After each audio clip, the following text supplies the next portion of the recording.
நிகழும் ஸ்ரீ மங்களகரமான குரோதி ஆண்டு ஜூலை மாதம் 17ஆம் தேதி புதன்கிழமை அன்று அனுசம் நட்சத்திரத்தில் ஏகாதசி திதியில் சுப்பிரம் நாமயோகத்தில் வணிசை கரணத்தினில் சித்த யோகம் கூடிய நன்னாளில் இந்த மகத்தான ஆடி மாதம் பிறக்கிறது. ஆடி மாதம் என்றதும் நம் நினைவுக்கு வருவது ஆடிப்பெருக்கு மட்டும்தான். ஆனால் இந்த ஆடி மாதத்தில் நிறைய சிறப்பு அம்சங்கள் உள்ளன. ஆடி செவ்வாய், ஆடி வெள்ளி, ஆடி பூரம், ஆடி அமாவாசை என வரிசையாக நிறைய தினங்கள் கொண்டாடப்படுகிறது. நிறைய சுப தினங்கள் வந்தால் கூட இந்த ஆடி மாதத்தில் யாரும் சுப நிகழ்ச்சிகளை நடத்துவதில்லை. திருமணம் மற்றும் வளைகாப்பு போன்ற சுப நிகழ்ச்சிகளை இந்த மாதத்தில் வைப்பதில்லை. புதுமண தம்பதிகளையும் இந்த மாதத்தில் பிரித்து வைப்பது உண்டு. இந்த ஆடிப்பெருக்கு திருவிழாவின் போது புதுமண தம்பதிகள் புதிய மஞ்சள் கயிறுகளை மாற்றிக்கொள்வார்கள். இந்து ஜோதிடத்தின்படி ஆடி மாதம் ஒரு அசுபமான மாதமாக பார்க்கப்படுகிறது. எனவே இந்த மாதத்தில் திருமணம், சுப நிகழ்ச்சிகள், புதுமனை புகுவிழா என எந்த சுபகாரியங்களும் நடக்காது. இந்த ஆடி மாதத்தை ஒரு சூனிய மாதம் என்றும் கூறுவார்கள். ஆடி மாதத்தை ஒரு சூனிய மாதமாக பார்த்தாலும் இந்த மாதத்தில் ஏராளமான பூஜை மற்றும் விரதம் மேற்கொள்ளப்படுகிறது. இந்த மாதத்தில்தான் சக்தி தேவிகளையும் பைரவர், வாராகி, நரசிம்மர், மகிஷாசுர மர்த்தினி, துர்க்கை அம்மன் போன்றோர்களை பக்தர்கள் மறக்காமல் வழிபடுகின்றனர். எனவே ஆடி மாதத்தில் நிறைய சிறப்பம்சங்களும் இருக்கத்தான் செய்கின்றன.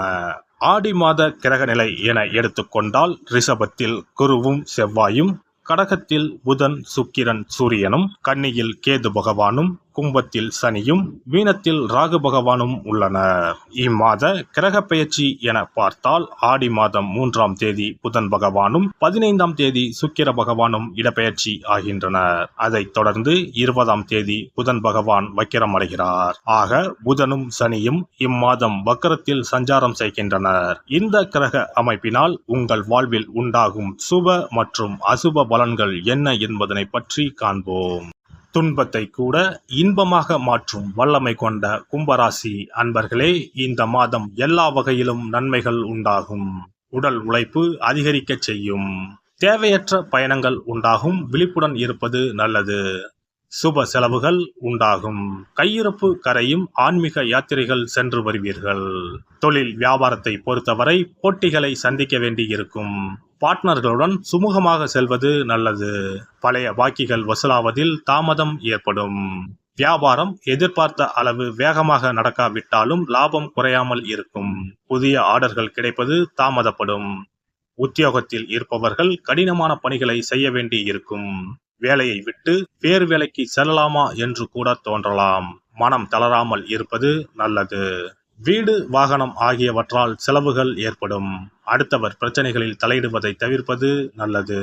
தடங்கல்கள், கூடுதல் உழைப்பு ஆகியவற்றை சந்திக்க வேண்டி இருக்கும். குடும்பத்தில் அமைதி குறையலாம். கணவன் மனைவிக்கு இடையே திடீர் மனஸ்தாபம் ஏற்படலாம். பிள்ளைகள் கல்விக்கான செலவு அதிகரிக்கும். அத்துடன் தேவையானவற்றையும் வாங்கி தருவீர்கள். கணவன் மனைவிக்கு இடையே இருந்த வருத்தங்கள் நீங்கும். பிள்ளைகள் விஷயத்தில் அதிக அக்கறை காட்டுவீர்கள். பெண்களை பொறுத்தவரை அடுத்தவர்கள் பொறுப்புகளை ஏற்காமல் தவிர்ப்பது நல்லது. எதிர்பாராத செலவுகள் வரலாம். விருந்து, கேளிக்கை நிகழ்ச்சிகளில் கலந்து கொள்வீர்கள்.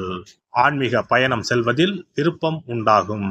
கலைத்துறையினருக்கு வெளிநாட்டு வாய்ப்புகள் கைகூடி வரும். அதிகமான ஒப்பந்தங்களில் கையெழுத்திட வேண்டியிருக்கும். உடன் பணிபுரியும் பணியாளர்களால் நன்மை ஏற்படும். அரசியல் துறையினருக்கு எதிர்பார்த்த பதவிகளை அடைவீர்கள். மேலிடத்தின் மூலம் உங்கள் காரியங்கள் அனைத்தும் பரிசீலனை செய்யப்படும். மாணவர்களை பொறுத்தவரை பாடங்களை கவனமாக படிப்பது அவசியம். வீண் விவகாரங்களை விட்டு விலகுவது நல்லது. நட்சத்திர பலன்கள். அவிட்டம் நட்சத்திரம். இந்த மாதம் நீண்ட தூர தகவல் நல்லவையாக இருக்கும். எதிலும் நிதானம் தேவை. அதிக கோபத்தால் வீண் பகை உண்டாகலாம். மற்றவர்களுக்கு உதவி செய்வதில் ஆர்வம் காட்டுவீர்கள். பணவரத்து தாமதப்படும். கோபத்தை தவிர்ப்பது நல்லது. சதயம் நட்சத்திரம். இந்த மாதம் செலவு அதிகரிக்கும். பயணங்கள் மூலம் வீண் அலைச்சலும் காரிய தாமதமும் உண்டாகும். புதிய நட்புகள் கிடைக்கும். எடுத்த காரியங்கள் கைகூடும். அடுத்தவர் செயல்களுக்கு பொறுப்பேற்காமல் தவிர்ப்பது நல்லது. பணம் கொடுக்கல் வாங்கலில் கவனம் தேவை. பூரட்டாதி நட்சத்திரம். இந்த மாதம் தொழில் வியாபாரம் சுமாராக நடக்கும்.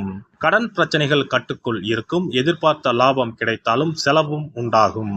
உத்தியோகத்தில் இருப்பவர்கள் அதிகம் உழைக்க வேண்டியிருக்கும். பகவத்கீதை படித்து கிருஷ்ணனை வணங்கி வர எல்லா பிரச்சனைகளும் தீரும், மன மகிழ்ச்சி உண்டாகும். சிறப்பு தொகுப்பு: ஆடி மாத சிறப்புகள் மற்றும் வழிபாடு தொடர்பான சில குறிப்புகளை பற்றி காண்போம். ஆடி மாதத்தில் சிவனின் சக்தியை விட பார்வதியின் சக்தி அதிகமாக இருக்கும் என்பது ஐதீகம். ஆடி மாத அமாவாசை அன்று மறைந்த முன்னோர்களுக்கு பிதுர் கடமைகளை செய்தால் ஆண்டு முழுவதும் பித்ருக்களுக்கு கடன் கொடுத்த பலன் கிடைக்கும். ஆடி மாதம் சுக்லா தசமியில் திக் தேவதா விரதம் இருக்க வேண்டும். அன்று திக் தேவதைகளை அந்தந்த திக்குகளில் வணங்கி பூஜித்தால் நினைத்தது நடக்கும். ஆடி மாதம் சுக்லபட்ச ஏகாதசி முதல் கார்த்திகை மாதம் சுக்லபட்ச ஏகாதசி வரை மாத உபவாசம் இருப்பது குடும்பத்தில் அமைதியை ஏற்படுத்தும். ஆடி மாத செவ்வாய்க்கிழமைகளில் கோவிலில் எலுமிச்சப்பழ விளக்கு ஏற்றினால் கூடுதல் பலன்கள் கிடைக்கும். ஆனால் எலுமிச்சப்பழ விளக்குகளை ஒருபோதும் வீட்டில் ஏற்றக்கூடாது. வளர்பிறை துவாதசி நாளில் தொடங்கி கார்த்திகை மாதம் வளர்பிறை துவாதசி நாள் வரை பெண்கள் துளசி பூஜை செய்து வந்தால் நினைத்தது நடைபெறும். வீட்டில் சகல செல்வங்களும் குவியும். ஆடி மாதம் செவ்வாய் வெள்ளிக்கிழமைகளில் காமாட்சி தேவியை வணங்கினால் திருமண தடைகள் விலகி சுபம் உண்டாகும். ஆடி மாதம் முழுவதும் மீனாட்சியை வழிபட்டால் குடும்பத்தில் அமைதி ஏற்படும். ஆடி மாதம் முத்துமாரியம்மனை மனமுருக வழிபட்டால் திருஷ்டிகள் விலகிவிடும். ஆடி மாதம் சுக்ல துவாதசியில் மகா விஷ்ணுவை நினைத்து விரதம் இருந்தால் செல்வம் பெருகும். ஆடி மாதம் சுக்லபட்ச ஏகாதசி தினத்தன்று அன்னதானம் செய்தால் சகல பாக்கியங்களும் கிடைக்கும். இம்மாதம் ஏகாதசி துவாதசி நாட்களில் அரச மரத்தை சுற்றி வந்து வழிபட்டால் வாழ்வில் மகிழ்ச்சி உண்டாகும். ஆடி மாத வெள்ளிக்கிழமைகளில் மகாலட்சுமியை வழிபட்டால் வீட்டில் செல்வம் சேரும். இம்மாதம் ஏதாவது ஒரு வெள்ளிக்கிழமை அம்மனை ஆவாகனம் செய்து வீட்டுக்கு வரவழைத்து வழிபடுவது சிறப்பை தரும். ஆடி மாதம் குத்து விளக்கை லட்சுமியாக பாவித்து அலங்கரித்து வழிபடுதல் வேண்டும். ஆடி மாதம் அம்மனுக்கு பால் பாயசம் சர்க்கரை பொங்கல் வைத்து வணங்குதல் வேண்டும். அம்மனை வழிபடும் போது மறக்காமல் லலிதா சகஸ்ரநாமம் சொல்ல வேண்டும். இம்மாதம் வீட்டில் சிறப்பு பூஜைகள் செய்யும் போது சிறு பெண் குழந்தைகளை அம்மனாக பாவித்து உணவு கொடுத்து ரவிக்கை, சீப்பு, குங்குமச்சிமிழ், கண்ணாடி, வளையல், தாம்பூலம் கொடுக்க வேண்டும். இம்மாதம் அம்மனுக்கு சாற்றப்படும் வளையல்களை பெண்கள் அணிந்து கொண்டால் திருமண பாக்கியம், குழந்தை பாக்கியம், சகல நலன்களையும் நீங்காத செல்வத்தையும் பெறலாம். ஆடி மாத வெள்ளிக்கிழமைகளில் அதிகாலையில் எழுந்து குளித்து தூய ஆடை அணிந்து சாணத்தை பிள்ளையராக பிடித்து செவ்வரளி, செம்பருத்தி, அருகு கொண்டு சூரிய உதயத்திற்கு முன்னர் விநாயகரை பூஜிக்க வேண்டும். வாழை இலை மீது நெல்லை பரப்பி அதன் மீது கொழுக்கட்டை வைத்து விநாயகரை வழிபட செல்வம் கொளிக்கும். ஆடி பௌர்ணமி அன்று சிவபெருமானுக்கு திரட்டுப்பால் அபிஷேகம் செய்து கருப்பு பட்டாடை, 100 முத்துக்கள் கோர்த்த மணிமாலை, கரு ஊமத்தம் பூ மாலை அணிவித்து மூங்கில் அரிசி பாயாசம் படைத்து வழிபட்டால் எப்பேற்பட்ட பகையும் விலகும். பொதுவாகவே வெள்ளிக்கிழமைகள் அம்பாளுக்குரிய சிறந்த நாட்களாகும். இதனோடு அயனத்துக்குரிய சிறப்பும் சேர்வதால் ஆடி மாதத்தில் வரும் வெள்ளிக்கிழமைகள் அம்பாளுக்கு தனிச்சிறப்பு கொண்டவையாக கருதப்படுகின்றன. எல்லாம் வல்ல இறையருளால் நீங்களும் உங்கள் அன்பு குடும்பமும் உடல் நலம், நீலாயுள், நிறை செல்வம், உயர் புகழ், மெய்ஞானம் ஓங்கி வாழ்க வளமுடன். இந்த வீடியோ பதிவு உங்களுக்கு பிடித்திருந்தால் லைக் பண்ணுங்க, கமெண்ட் பண்ணுங்க, ஷேர் பண்ணுங்க, மறக்காம சப்ஸ்கிரைப் பண்ணுங்க, பக்கத்துல இருக்கிற பெல் பட்டனை கிளிக் பண்ணுங்க. நன்றி, வணக்கம். ஓம் நமச்சிவாய. சிவாய நம.